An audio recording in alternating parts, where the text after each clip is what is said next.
کہ میں تاج محل ہوں، واہ واہ واہ، میں تاج محل ہوں، اے شاہ جہاں میں تیری نایاب غزل ہوں، میں تاج محل تاج محل تاج محل ہوں۔ سواگت ہے دوستو آپ سبھی کا دیہات کی آواز میں آپ کے ساتھ محمد ارشاد سنیں گے دوستو عمران پرتاپ گری کی ایک شاندار نظم۔ اس سے پہلے بتا دوں سادگی ایمان کی علامت ہے اور خاموشی بہترین حکمت ہے۔ آئیے سنتے ہیں عمران پرتاپ گری کی نظم۔ تو آپ سے گزارش ہے ویڈیو کو لائک کیجیے اور چینل کو ضرور سبسکرائب کیجیے۔ گنگا کا ذکر ہوا ہے، اور اگر دوسری جو پوتر ندی ہے اس کا ذکر نہیں ہوگا جمنا جی کا، تو مجھے لگتا ہے کہ ادھورا سا رہ جائے گا۔ میں ایک نظم سناتا ہوں ارشاد۔ کہ میں تاج محل ہوں۔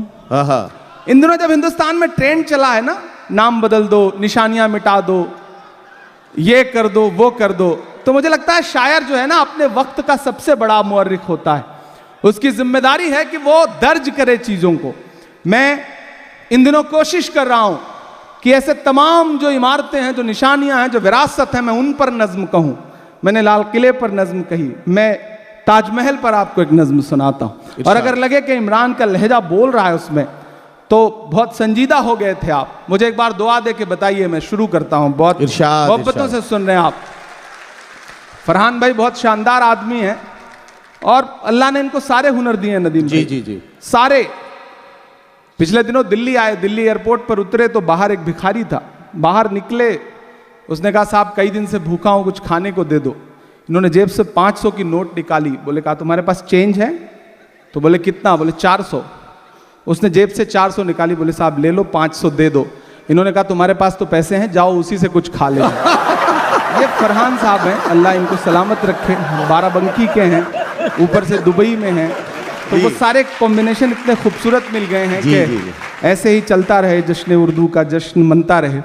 کہ میں تاج محل ہوں، واہ واہ واہ، میں تاج محل ہوں، اے شاہ جہاں میں تیری نایاب غزل ہوں، میں تاج محل تاج محل تاج محل ہوں، واہ واہ، میں تاج محل ہوں۔ واہ واہ۔ ان دنوں جس کے جو منہ میں آتا ہے اٹھا کے بیان دے دیتا ہے، یہاں تو پہلے یہ تھا، وہاں تو پہلے وہ تھا۔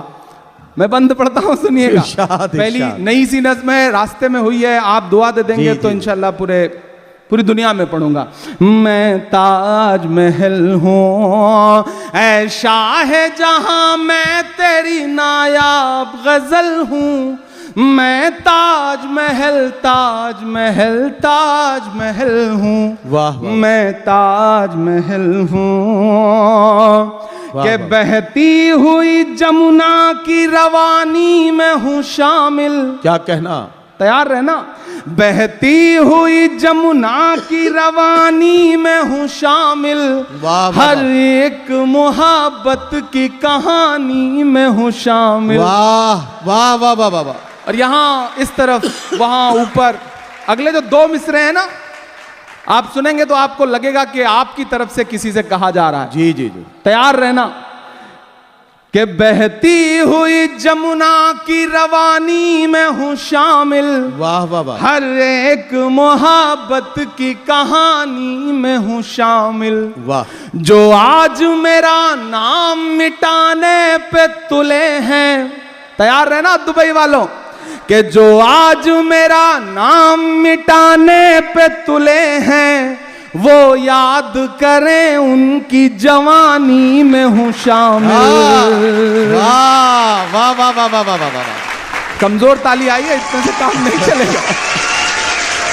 واہ واہ واہ، کہ بہتی ہوئی جمنا کی روانی میں ہوں شامل، ہر ایک محبت کی کہانی میں ہوں شامل، جو آج میرا نام مٹانے پہ تلے ہیں، وہ یاد کریں ان کی جوانی میں ہوں شامل۔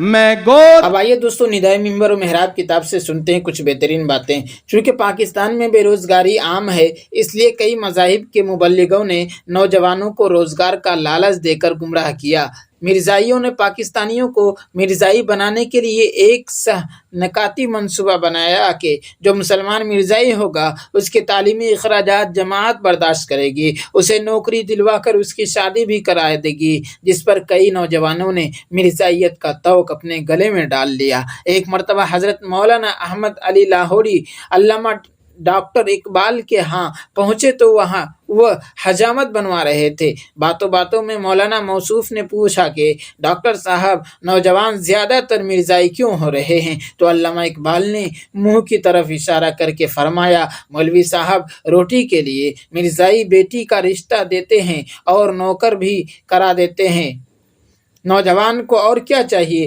بیوی بھی مل گئی اور روٹی کا سوال بھی حل ہو گیا۔ ہر مرزائی تبلیغی اعراض کے لیے اپنی آمدنی سے کم از کم 1 آنا فی روپیہ لازمی طور پر چندہ دیتا ہے۔ ان میں ایک بڑی تعداد ایسے لوگوں کی ہے جو اپنی آمدنی کا کم از کم 1 سے 10 حصہ اور وفات کے بعد اپنی جائیداد کا 1 سے 15 حصہ بطور چندہ دیتے ہیں۔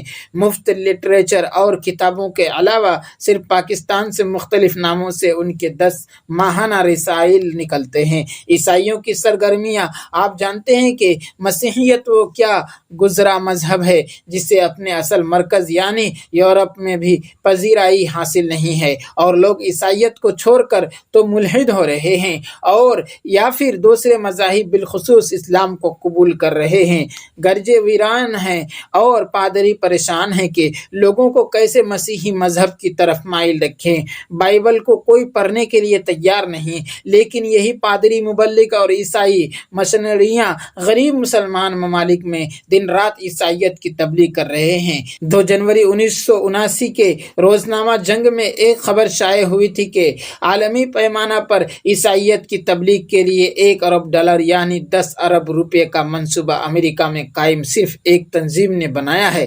یہ فنڈ امریکہ کے صنعت کاروں، مذہبی تنظیموں اور عیسائی مخیر افراد کے تعاون سے جمع کیا جاتا ہے۔ یہ لوگ تبلیغی، مالی، تعلیمی، طبی اور خدمتی ادارے قائم کرتے ہیں اور بالعموم غریب اور نادار مسلمانوں کو اپنے جال میں پھانس لیتے ہیں۔ اگر اللہ آپ کو کبھی توفیق دے تو پاکستان کے چاروں صوبوں کے پسماندہ علاقوں میں حالات کا جائزہ لیں۔ آپ دیکھیں گے کہ یہ لوگ کیسے منظم طریقے سے خاموشی کے ساتھ عیسائیت کی تبلیغ کر رہے ہیں۔ وہ ناداروں، بیماروں، معذوروں اور کوڑیوں پر توجہ دیتے ہیں، ان کا علاج معالجہ کرتے ہیں، ان کے ساتھ ہمدردی کی باتیں کرتے ہیں اور باتوں ہی باتوں میں ان کے کانوں میں عیسائیت کا پیغام ڈال دیتے ہیں۔ پاکستان سے ان کے 1 درجن کے قریب رسالے نکلتے ہیں۔ اس کے علاوہ اردو زبان میں 24 اور انگریزی زبان میں 52 بائبل خط و کتابت کے کورس جاری ہیں۔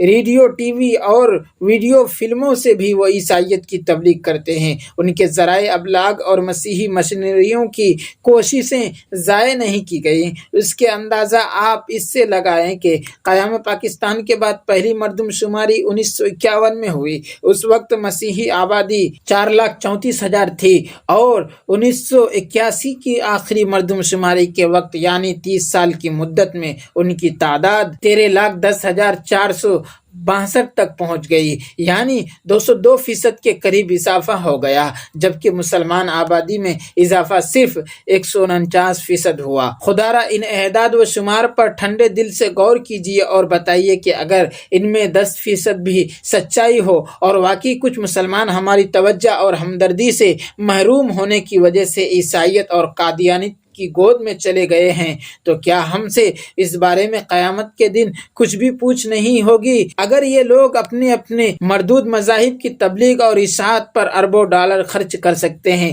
تو ہمارے اصحاب ثروت کو کیا ہو گیا ہے کہ وہ نمود و نمائش پر تو کروڑوں خرچ کر دیتے ہیں لیکن سچے دین کی اشاعت اور غریب مسلمانوں کی اعانت کے لیے ایک پائی خرچ کرنے پر آمادہ نہیں ہوتے۔ دوستو، ویڈیو کے آخر میں آپ سے گزارش ہے، اگر ویڈیو پسند آئی ہو تو ویڈیو کو لائک کیجیے اور چینل کو ضرور سبسکرائب کیجیے۔